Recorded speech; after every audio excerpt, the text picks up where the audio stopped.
Good morning, reptile entrepreneurs. This is your host, Bill Strand.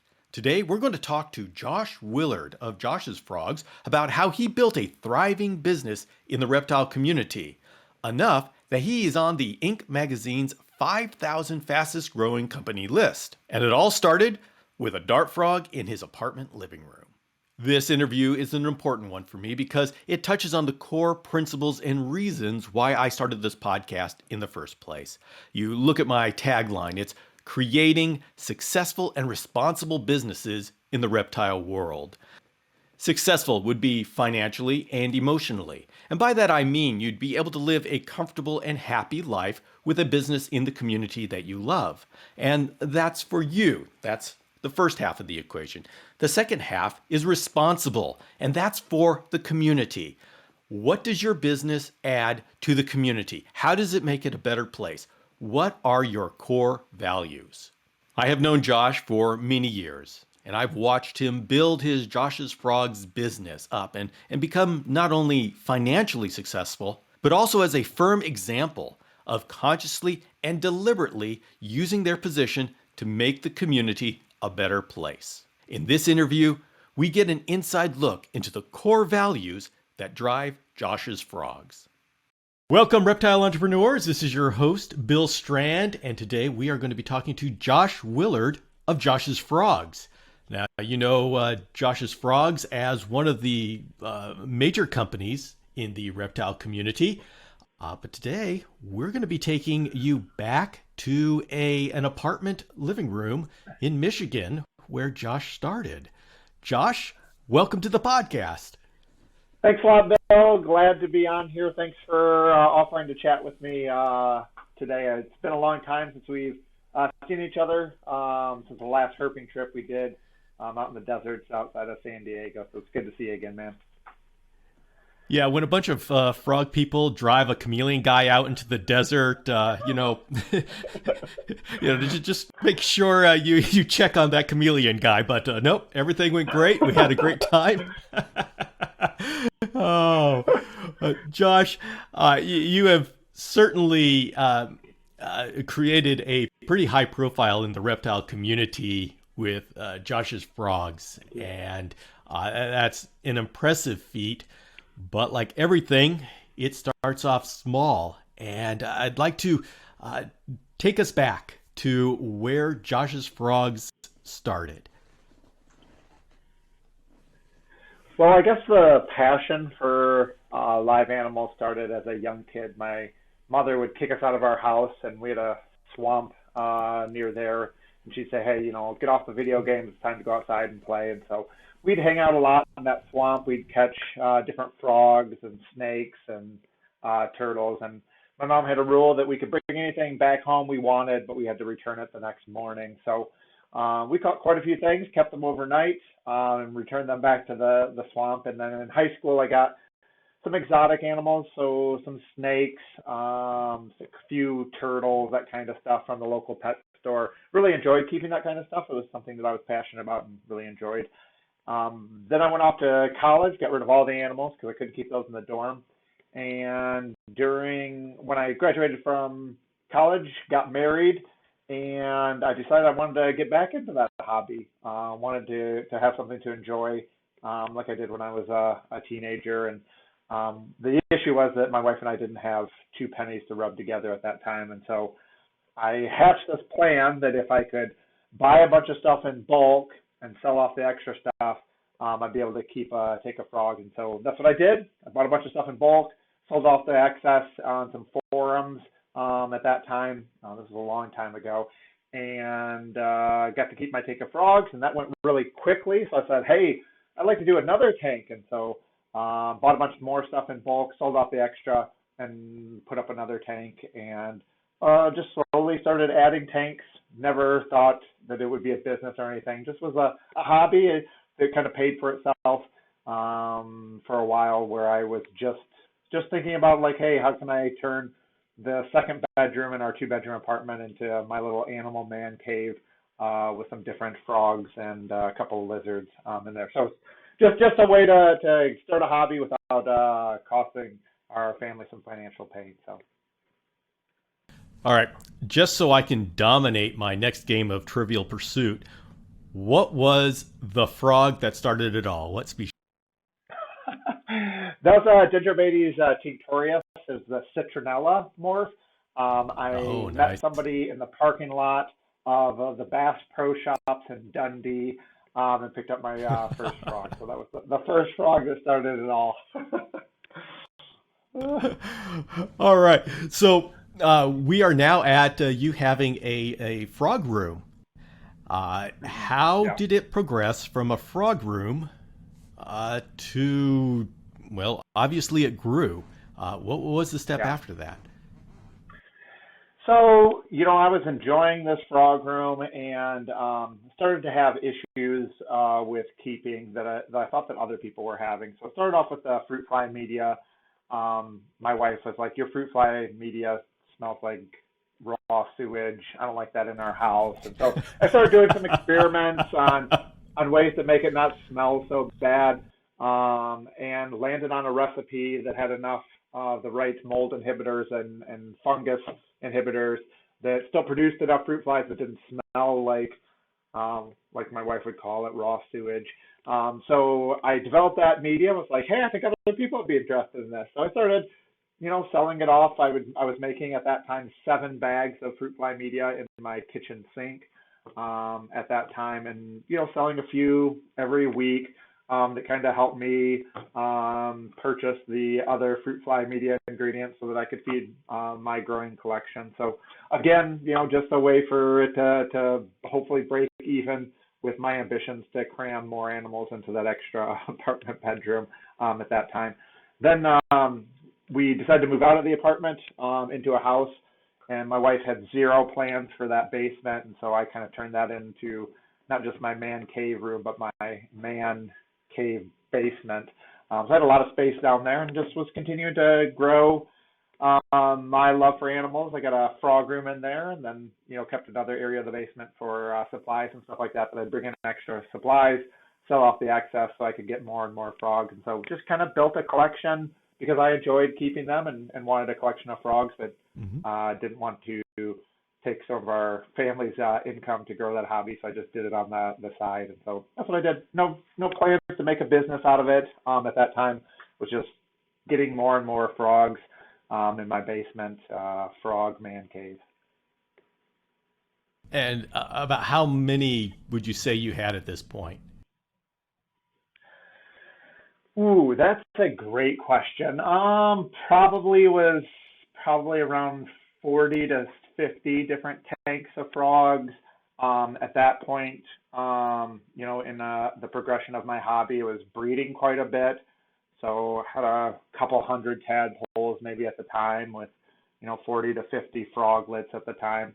And, I was selling them through the forums and using that money to buy other frogs that I wanted or updating cages and that kind of stuff. So yeah, it was a lot of work, but it was, at that time it was just a hobby. I just enjoyed it. After a stressful day of work, I loved getting down there in the frog room and Hmm. feeding the frogs and taking care of tadpoles and eggs and on the nights, shipping out a few boxes here and there. Yeah, it was fun. It was something I was just doing as a hobby, something to get my mind off of work. So yeah, that was it. Yeah, all of us breeders know that when it comes time to account for how many we have, babies, they don't count. Uh, so, That's uh, right. That's right. all right, so you have a frog room in the basement, and at this point, it's sounding like you are in the exact same position that many of us are in right now. What was, how did you go from this point to actually starting a business? So I'm doing this hobby. I am in the middle of a career change. So I was a youth pastor for about 6 years, and during that time I was getting my master's in counseling. So I finished up the schooling, and at the end of that schooling period, you need to take an internship. So I got all set and ready to do my internship. resigned from my current position, was ready to do this for about 7 to 8 months. And the internship spot calls me a week before I'm supposed to start and says, hey, Josh, we're not going to be able to take you. We lost our funding. And so they cancel the internship. Oh, So I wow. try to scramble and get a new Yeah. internship, and the school says no, we can't do that. Can't make a change that quickly. You're gonna have to wait until next year. And so I quit my job. Had this year between an internship. Wasn't sure what I was gonna do for that year, and my wife and I were talking, and I said, hey, I wonder if this year I can try to focus instead of doing it nights and weekends. If I focus on it, give my full energy to this hobby of mine. I wonder if I could make enough money in this year that I wouldn't have to find another job, that I could just do this frog thing for a year, help make the house payment and put groceries on in the cupboards, if I could just do it for that year. And so that's what I did, and I was able to do that. So for that year, I did that, and then came the internship, and at that point there was no stopping the growth, and so I was at the internship spot from 8 a.m. to 8 p.m. and then doing frog stuff from 8 p.m. to 1 a.m. Then waking up at 5 to do some more frog stuff before I had to report to my internship at 8, and did this crazy, what I could only do when I was in my 20s lifestyle, to do that during that internship spot. And then at the end of the internship, Yeah. the director called me in and said, hey, your clients come, they pay. I think this is a good fit. Let's just roll your internship into a job here as a counselor. And my wife and I sat down. We just had our first kid. And I said, hey, if I don't try this frog thing now, I'm never going to try it. So let's just do this for another year. And so I did it I told the director, like, hey, I don't want to move forward with this career quite yet. I'm going to take a year and really invest in this frog thing and see if I can't make that my job moving forward. And so made a decision right then that I was going to move the business out of the basement of our house into a facility there in Owasso, Michigan. And as I say, the rest is history. All right. So you had an opportunity to either continue on full time with this new job, or else take the plunge and do frogs full time. Yeah. Tell us a little bit about that decision. And with a new baby, that's quite a scary time for somebody to say, all right, I'm going to go off and do a business on dart frogs, and even scarier for a wife, a new mother, to say, yeah, sure, why not? Yeah. I can't, well, please tell us a little bit about what that conversation was like. So I think there's like a lot of things at play. Like there's no one issue or one thought that leads you to choose one career over another. So I think there was a lot of things at play. One being that I had a brother that passed away 3 years earlier at a really young age. And so I think forefront of my mind, is like, understanding my mortality, and that like, hey, I've only got one life to live. And I got to take an opportunity to seize that. I don't want to be on my deathbed and regretting, not taking the plunge, or not jumping in, or not trying it, and wondering what if. And I think at those times in our lives, we get that clarity too of like, if we really wrap our minds around the worst that can actually happen by taking a plunge like this, like it really isn't that bad. Like if I try this frog thing and it's a huge utter failure, then at least I know it's a huge utter failure, and I can move on and find something else to do. And so I think combination of those, combination of like looking at the counseling field and realizing that it's a lot of nights and weekends, and thinking like, oh, I've got a young kid now. My family sat around the dinner table together. My dad was very involved in the activities that we did as kids, and thinking, okay, if I pursue this career in counseling, it's pretty safe, fairly lucrative, but it does come with its trade-offs of being able to enjoy the time with my family that I would that I grew up having and would want to have. So I think pulled all that together, it didn't seem like as big of a risk as maybe what most people would see it as. You know, it was just going to be a year thing. I was just going to try it out. I was just going to see where it goes, and took the plunge. And so I don't know if there's one specific thought that was like, okay, this is fine, let's go move forward, as it was just a combination of all those things coming together and being like, this is a risky bet, but it's not a do or die type situation. Right. It's just an opportunity to pursue something that I thought could be kind of cool. Well, when you were at that point making that decision, how much of your expenses or monthly expenses would be covered by frogs? Oh, great question. So during the hobby period of Josh's Frogs, so that you know, the first few years, like there was no money that I ever took out of the business to pay for anything for our family. It was just solely to get more frogs. All that money was separate. The 2007, when the internship fell through, and that year I made $16,000 selling frogs, and that was enough to keep our house. For those who are not very old, that the 2007, 2008 was a scary time for not being able to make house payments for a lot of people.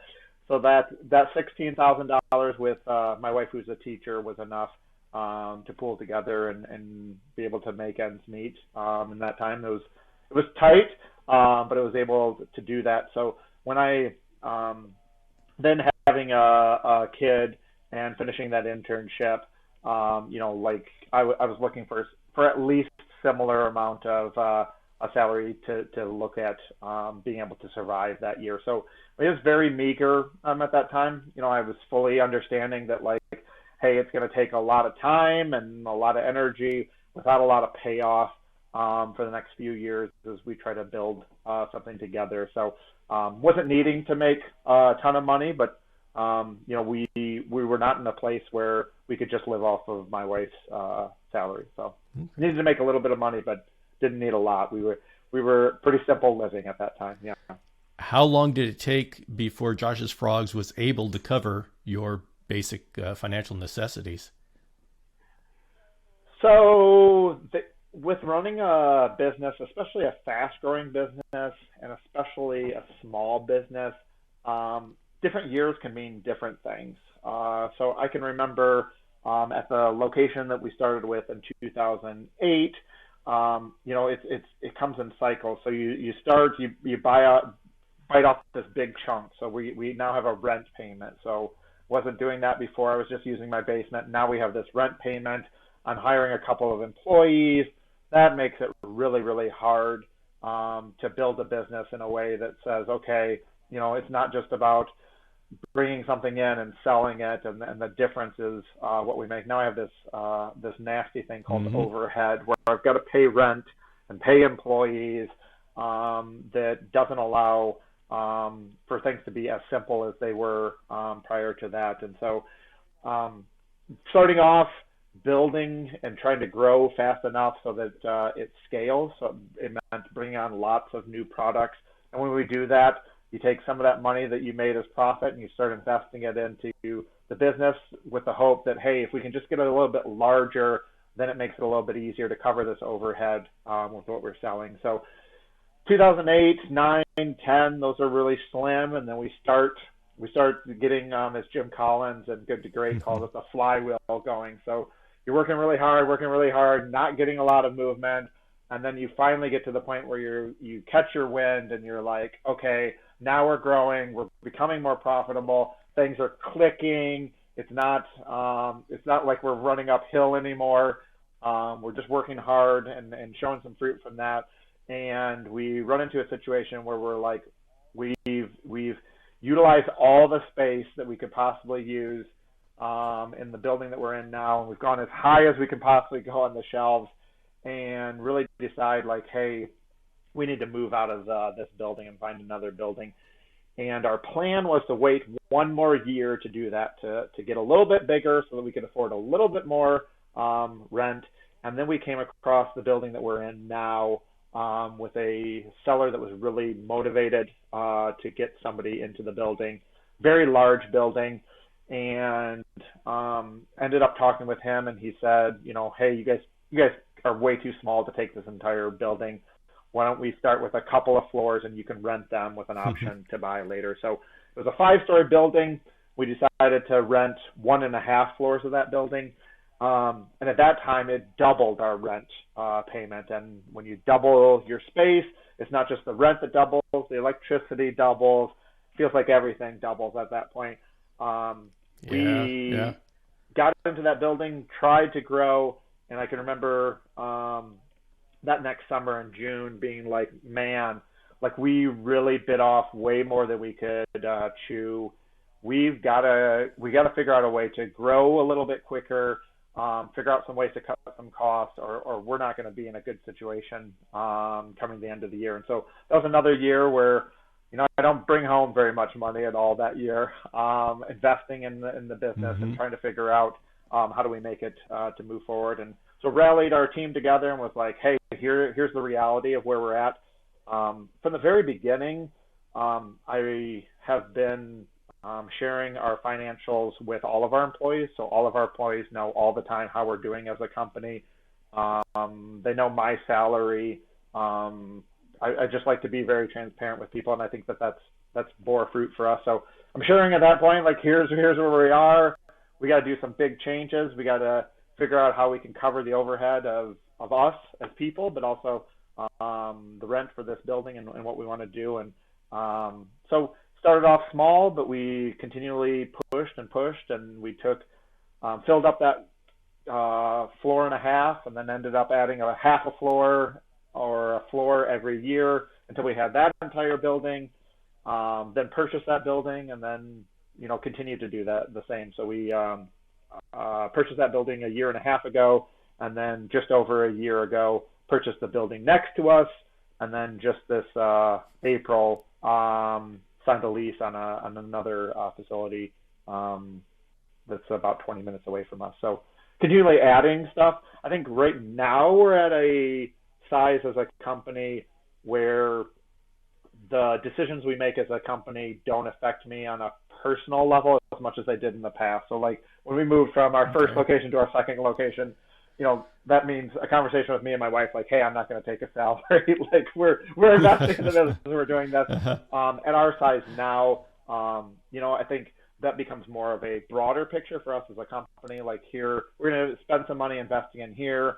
So this is what wages are going to do with some of the plans that we have for wages, or this is some of the conservation stuff that we want to do and give back to organizations that are near and dear to our heart. And that means that we're going to have to play with how much we're giving to those if we want to expand in these ways. And so it becomes more of a corporate conversation about like, hey, of all the goals that we want to do in this next period, what are the ones that are most important? Because unfortunately, money is finite and you can't do everything all at once. So it becomes those types of conversations. But, in the early years, it really was conversations about, should we expand? If we expand, what does that mean for me personally? But also, what does that mean for us as our ability to take care of our employees and take care of the conservation efforts that we want to be a part of. Okay. Well, let's go back to that jumping off point where you decided instead of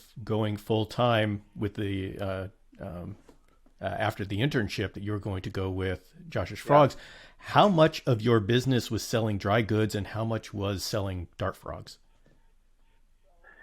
So we've always been, shockingly to most people, I think, is that the live animal side of our business is actually a small percentage of our sales. So like currently right now, it's single digit percentage. It's less than 10% of our sales are actually animals.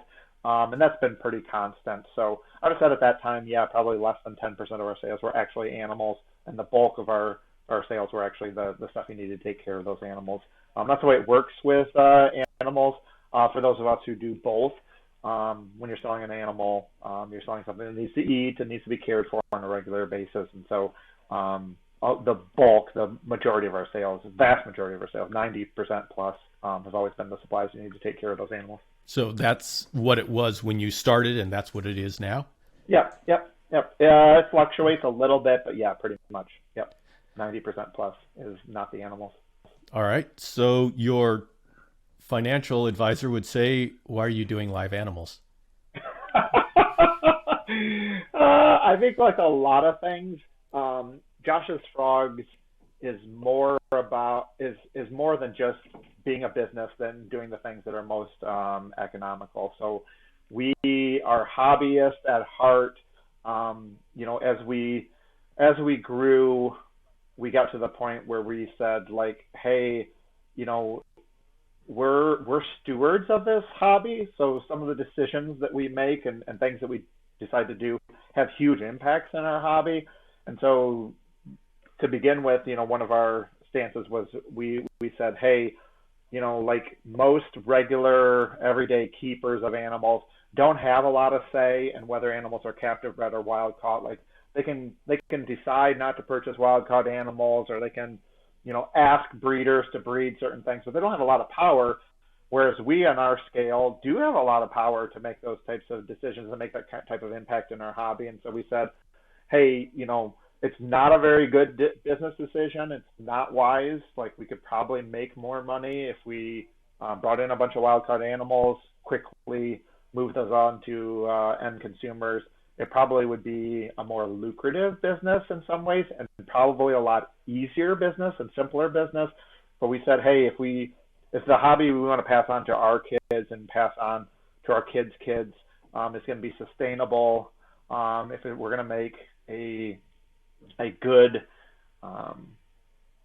difference or impact on our hobby, then we have to make those types of decisions for the good of our hobby and the hobby we want to pass on to our kids. And so we made the decision to say, hey, we don't want to sell wild caught animals.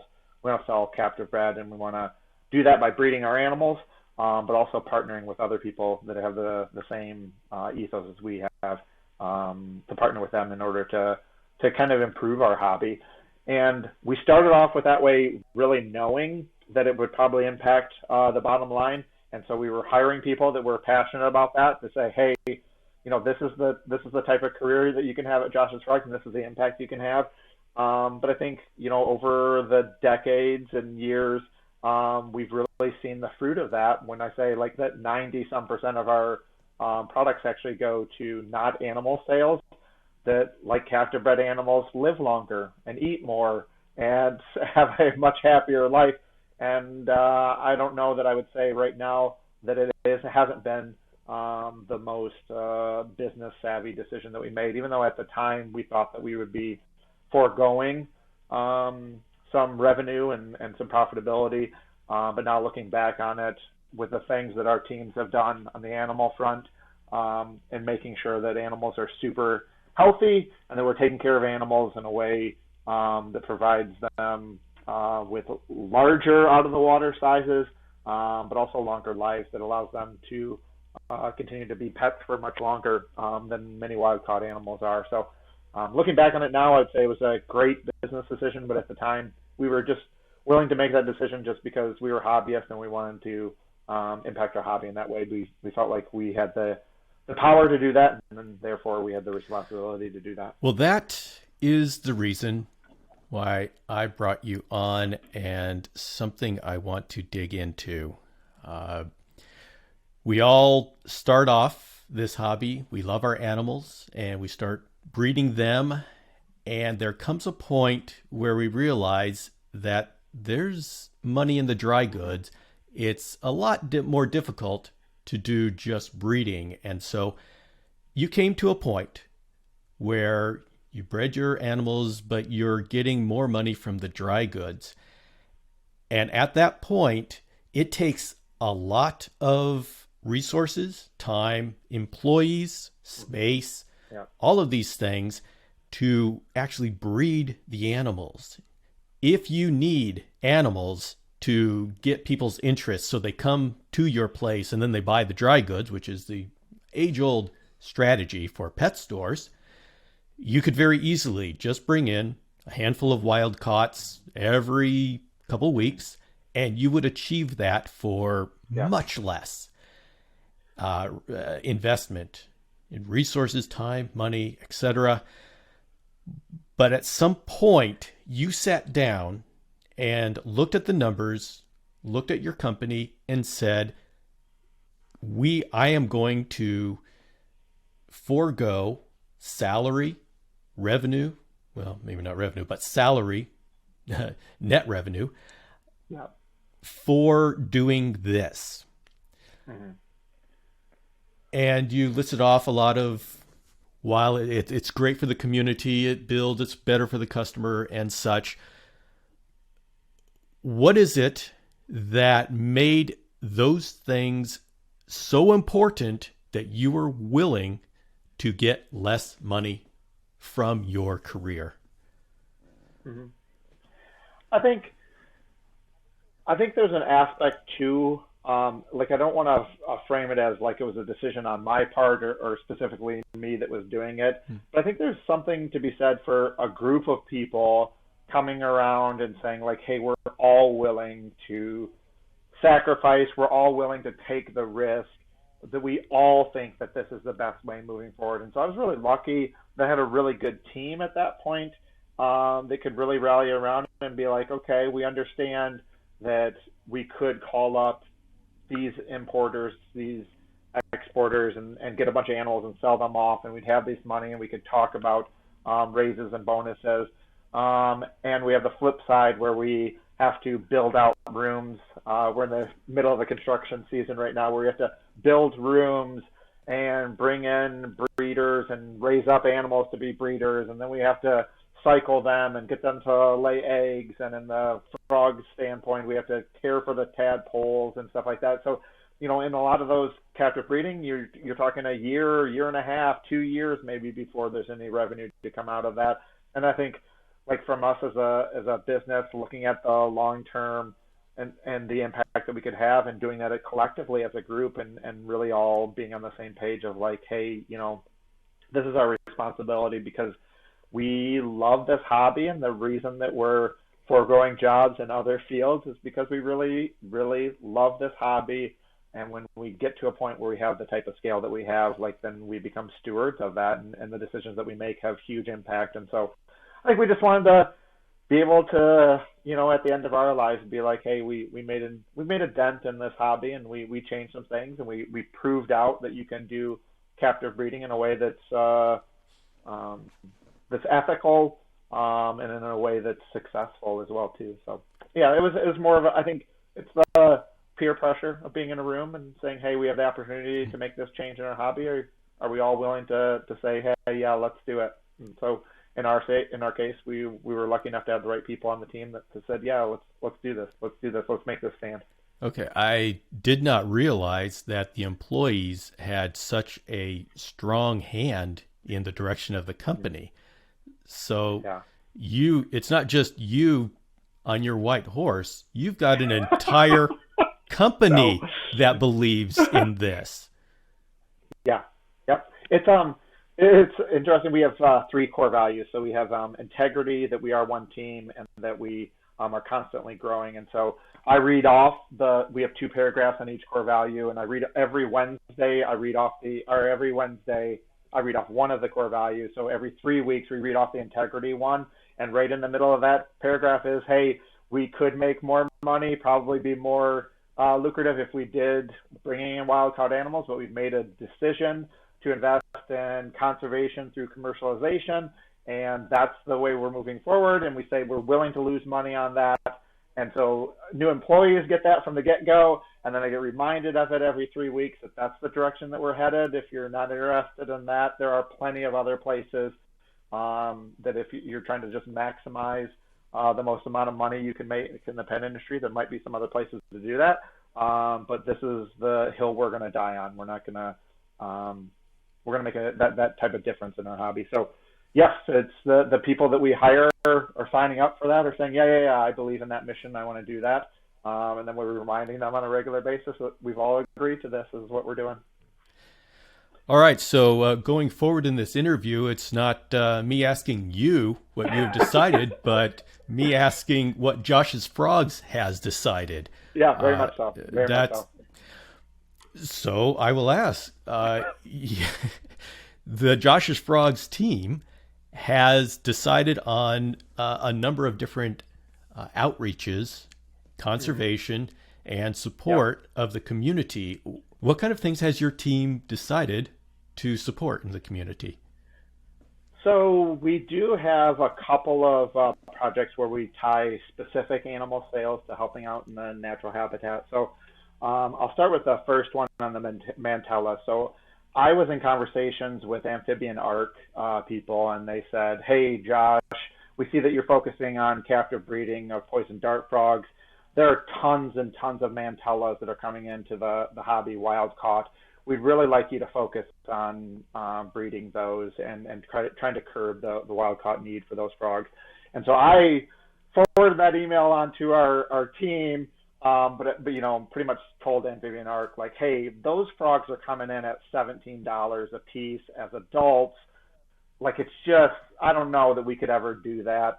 It would be a really tall task to be able to do that in a way that was sustainable. And they're not as easy to breed as some of the other dart frogs. And so I poo-pooed the idea and sent it to our team. Our team took that email and was like, let's just figure this out. Let's do this. And so we ended up getting a bunch of mantellas. We did a ton of research on trying to figure out how best to breed them. They're quite a bit more difficult to breed than the other poison dart frogs. But through trial and error, a lot of research and a lot of work, we were able to produce quite a few of these mantellas on a regular basis, and even get to the point where we were selling nearly adult size animals to wholesaling near adult animals at the cost of what it would take to bring in wild caught animals. So we were really cool with that project. Now, whenever anybody buys any mantellas from us, $5 goes back to help. There's a organization called Misinju there in Madagascar that's doing some captive breeding and creating some assurance colonies there. And so we support them. So every time somebody orders a mantella, $5 goes to that organization. And then we support them with supplies and stuff like that. And I think they've got some pictures on their website with people wearing Josh's Frogs t-shirts and stuff like that, so that we sent them. So we partner with them. And then we do a similar project with lemur frogs. We're $5, and every time you buy one of those frogs goes to help native populations there in South America. So we do that project as well. So we're always looking for opportunities to do that kind of work. We're currently looking on the plant side. We do quite a bit of plants, and so we're looking at some plant species that have a connection back to their native population, and figuring out ways in which we can take a percent of sales for those plants and get back to those native habitats. I think from a marketing standpoint, I'm not sure that it like makes financial sense. Like I don't know that people are buying a frog because $5 goes back to it. But like I think it's the right thing to do, and I think it creates the type of company that we all want to work for. That says, hey, let's take a little bit of what we've been able to accomplish and try to help save native populations so that we can experience those frogs out in the wild. So instead of doing herping trips in the desert, maybe you and I, Bill, will get a chance to go out to Madagascar. You can show me all the chameleons and where they're at, and I can point at some mantellas that we were a part of helping to save in their native habitats because we did something like that. So Bill and I, we gotta book our Madagascar trip here in the next few years. That sounds like an awesome trip. So those are the two that are tied to animals right now, and like I said, we're trying to do some plant ones. And then we ended up setting some goals with our animal teams, and we're like, hey, we talked about, we do some bonuses based on profitability as a company that we all share in. But we said let's set some goals for some conservation grant type stuff as well too. And so got the team really on board with that, and we did 3 grants last year. So that no 2000.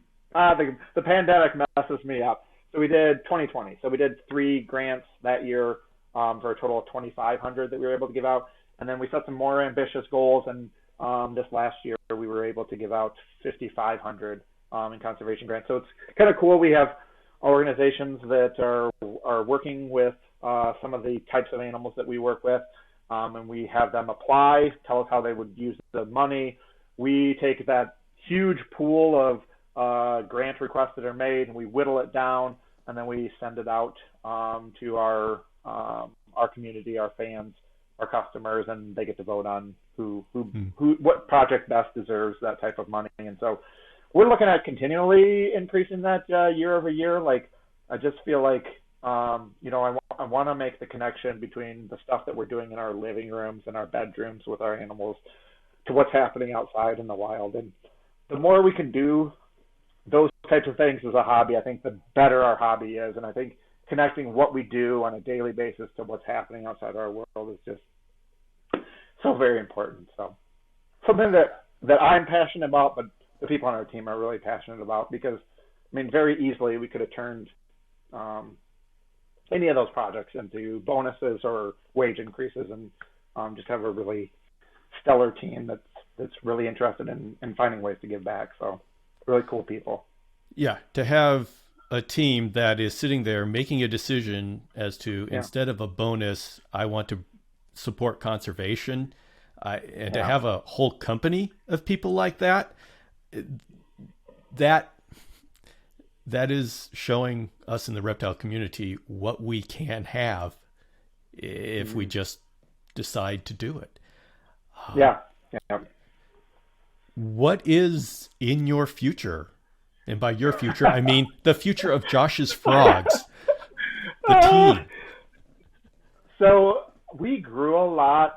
We've always grown a lot. So we've been on different lists for some of the fastest growing companies in the country. That was accelerated with COVID. So I remember the Thursday night as everything's shutting down. So we're actually at a restaurant, which is so like surreal. We were like at a restaurant, no one's wearing masks, and everyone's checking their phone like, oh my gosh, stuff's closing down. Like, hey, this virus is spreading. And just being really nervous, like, oh my gosh, like in a global pandemic, in a recession here in the United States, does anybody buy pets anymore? Like, does that just end? And so just being really fearful of that. And so that was Thursday night. We're canceling a show. We were supposed to be in Tinley that Friday morning. They canceled the show. We're like, oh my gosh, like, is our business, is our hobby just going to wind down? And that Saturday night, was checking on orders, and I noticed like we set a record. So like this is the most orders we've ever had coming on a Sunday by a Saturday night. And so I messaged our shipping manager and our COO, and I'm like, hey, it's all hands on deck on Monday. Like, I think people are freaking out because of all this pandemic stuff, and so people are trying to stock up. So, like, we need to communicate to customers. Not every order is getting out on Monday. Like, we have way more orders than we have people that can fulfill those. Monday was a huge record, and then the next Monday was bigger, and then the next Monday was bigger, and we almost doubled in 2020. It was just unreal. Had to navigate all of like the COVID restrictions of the business, figuring out whether we were going to be shut down or not shut down, whether we could be open or not open, and what are all the rules that we have to follow to be open, and really gathered our people together and was like, okay, these are the things we have to do to be safe. And we ended up sectioning off parts of our building to say, okay, the animal breeding people, you guys are coming in a different location. We don't want you coming into contact with the shipping people. So if there's anybody tests positive in shipping, it doesn't affect the actual care of the animals. Making contingency plans for like, okay, who's moving in and just going to live with the animals to take care of them? Should some people get infected? It was just a nightmare. So I think like surviving that, and not only surviving that, but really growing through that, I think really opened our eyes to the possibilities. And this is a long way to get to the answer to your question, but got us to a point where we're thinking even larger than what we were thinking in the past for what we can do in the future. So right now we're an 8-figure business, so low 8 figures. We have plans to be hundreds of millions of dollars a year as a company in our lifetime. And so we're really pushing hard on developing breeding programs for not only frogs, but on the reptile side. Our aquatics section has really grown, applying some of the same principles to that industry as we've found in the frog industry. to say these are the species that do really well in captivity. These are the species that can be bred in captivity, and these are the kind of projects that we want to be a part of. And so doing that on the aquatic side and the reptile side has really expanded what we think we can do in the future. And so big part of that too is finding other partners to partner with that, whether that's on people carrying our products as wholesale customers, whether that's our animals or our non-living stuff, but finding other businesses that are sharing the same kind of mandates and the same kind of passion for our hobby that we have, finding ways to partner together to continue to grow our hobby. It just blows my mind that, and right now USARK was part of an economic survey and found that between 1% and 3% of the U.S. population keeps exotic animals, and we're like, there's no reason that can't be 10% in our lifetime. There's no reason that 1 out of 10 families can't have a frog or a chameleon or a lizard in their house. And so really trying to say, okay, if we can triple or 4 times our hobby, what does that mean for all of us, and what does that mean for Josh's Frogs, and what does that mean for the other players in our industry, and finding partners that can partner alongside of us to help us grow and supply the needs of that growing hobby as we continue to build it. So we have really big plans. We want to open up distribution out west. So we're looking at northern Arizona, southern Nevada. Shipping stuff from Michigan to California is expensive. And then when you talk about like even winter shipping and really hot summer shipping, it just would be logistically a lot easier to be closer to customers. So we want to be out west.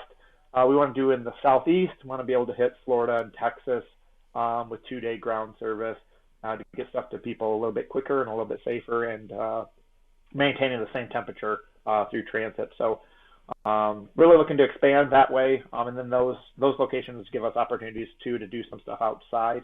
So in the out west, that gives us the opportunity to breed some stuff outdoors, which is something we've never done. And so we've been partnering with other people right now, and then some of the old timers who used to do a lot of stuff outdoors have been really quick to like offer us all kinds of feedback and experiences. It's been really cool to talk to some of them about what we should and shouldn't do.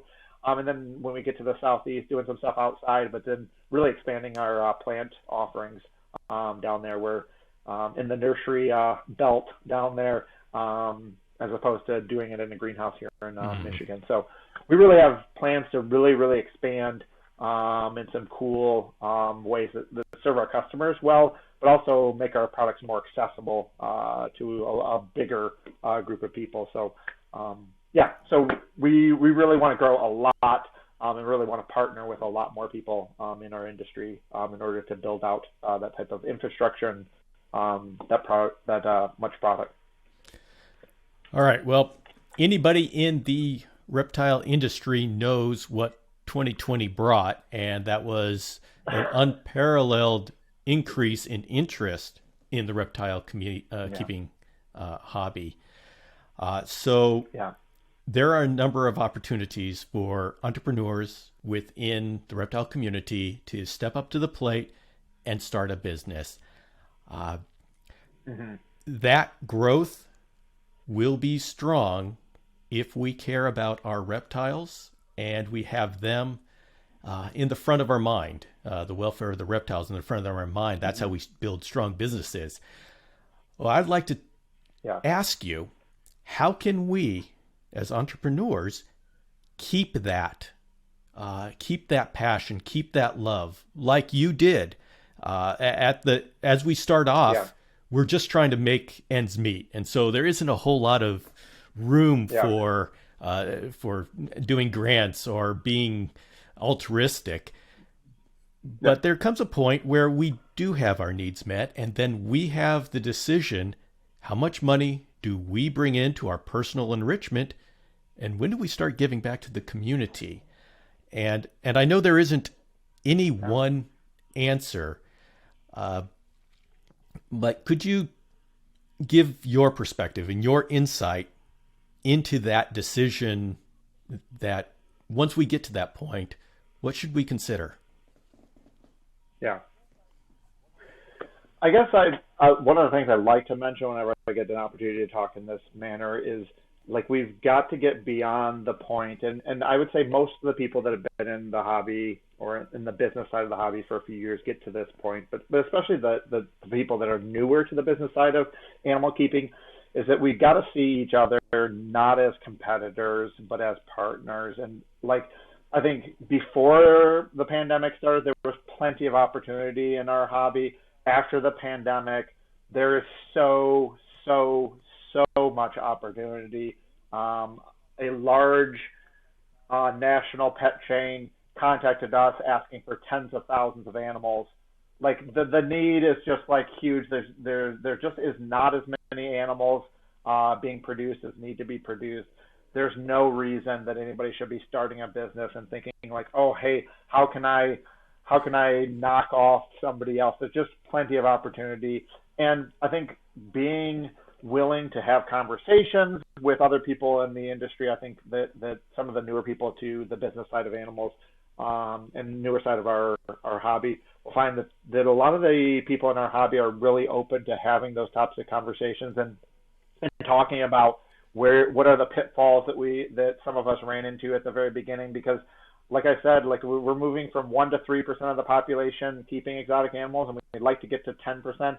We need a lot of people to make that happen. That's not going to happen just by a few of us growing. It's going to involve a lot of us growing. And so I think getting involved with other businesses in a way that's strategic and in a way that's mutually beneficial, I think is the way in which you develop that type of rapport with those other organizations so that you can continue to grow. But then I think it gives you opportunities like we experience where you rub shoulders with people and you get to the point where you're like, hey, you're sitting at a table after a reptile show with other breeders and you're talking about like, hey, if we all just decided that we weren't going to bring that animal in as wild caught anymore and we were just going to produce it, or if we got together at the table and said, hey, like let's make sure the snakes eat a few times before we sell them, and let's just all agree that that's what's going to happen and that's going to be the way forward. Or maybe, as you talked about in the chameleon, maybe you get 5 or 6 chameleon breeders together and say, hey, we're just going to start keeping all of our babies individually. I know that's going to raise the pricing on it, but we're just all together going to decide that that's the best thing for our hobby, and we're all going to hold each other accountable to do that. And so I think the real answer is to get around some people that are in the hobby that maybe have been in the hobby longer, or maybe people that are just getting into the business side of the hobby.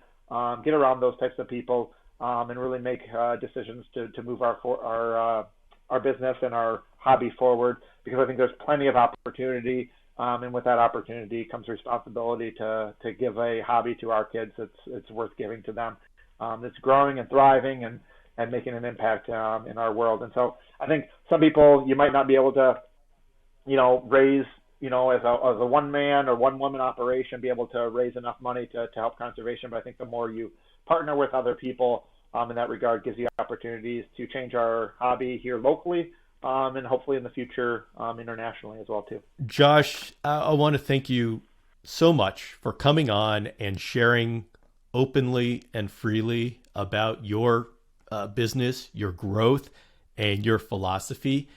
And this is the core of why I started this podcast. And so I greatly appreciate you coming on and talking with us.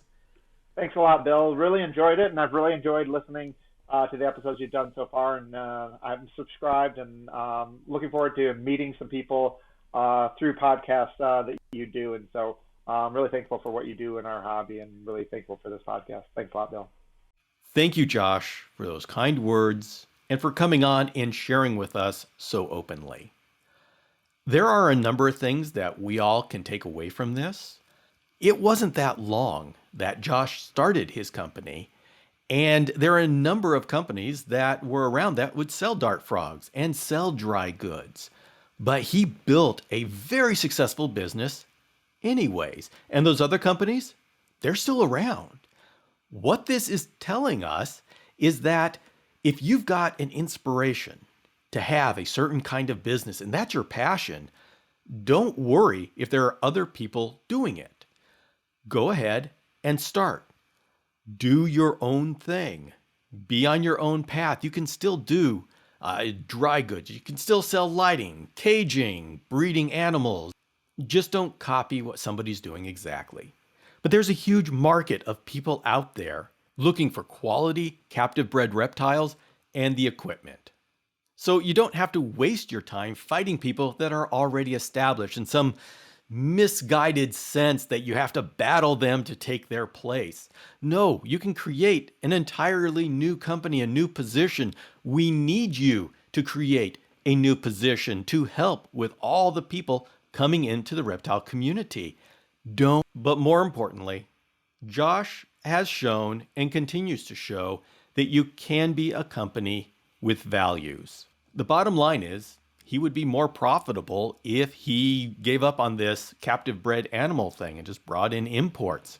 But he and his team have decided that they're going to draw a line in the sand. They're going to step up to the plate and they're going to be an example. And that's one thing I didn't know before. I thought it was Josh being the inspiration and saying this is the way we're going to do it.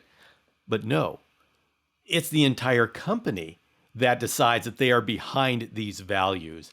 And that's an amazing and powerful thing. And that means two things. First of all, if something happens to Josh, his company will continue doing this and grow in those values because it's not just one person. And the second thing is that we as a community are worth saving.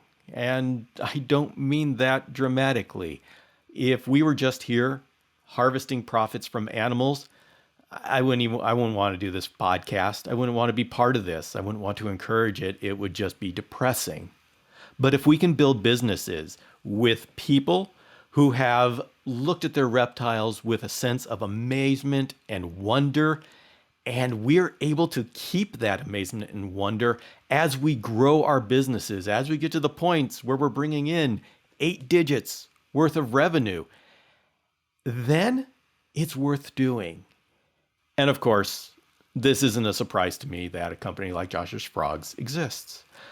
That's the reason why I'm doing this podcast. It's not because I think I'm introducing some new grand idea of how we can be a better community. It's because I know there are pockets of people who have been living this, and it's exciting for me to be able to bring them out and showcase them and say to the rest of the community, this is what we can be.